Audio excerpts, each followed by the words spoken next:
సకల దేవతా స్వరూపుడు శ్రీ షిరిడి సాయినాథ్ మహారాజ్ గారి పాదారవిందాలకు శిరస్సు వంచి నమస్కరించుకుంటూ గతంలో గురు స్పర్శ ప్రభావం అనేటువంటి అంశాన్ని తెలుసుకున్నాం. బాబా తన భక్తుల శ్రేయస్సుకై చేసినటువంటి అభయ ప్రధాన వాక్యాలేంటో చూద్దాం.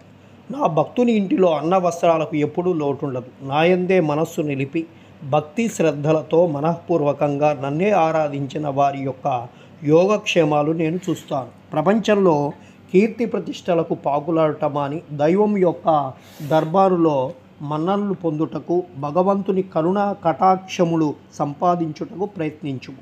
సమస్తేంద్రియాలను మనస్సును భగవంతుని ఆరాధన కొరకే వినియోగించుము. కోపర్గాంలో గోపాలరావు గుండు అను అతడు సిఐగా పనిచేస్తూ ఉండే.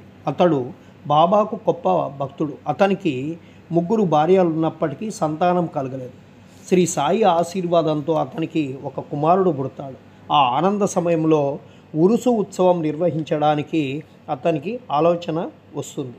ఉరుసు అంటే సమాధి చెందిన మహమ్మదీయుల లేదా మహాత్ముల దర్గాల వద్ద ప్రతి సంవత్సరం జరుపుకునేటువంటి ఆరాధన ఉత్సవంగా మనం చెప్పుకుంటాం. తన ఆలోచనను తాత్యా కోతే పాటిల్, దాదాసాహెబ్ పాటిల్, మాధవరావు దేశపాండే తదితరైనటువంటి సాయి భక్తులకు చెప్తారు. వారంతా దీనికి ఆనందిస్తారు. బాబా ఆశీర్వాదాన్ని, అనుమతిని వారు పొందుతారు. ఇది 1897లో జరిగినటువంటి అంశం.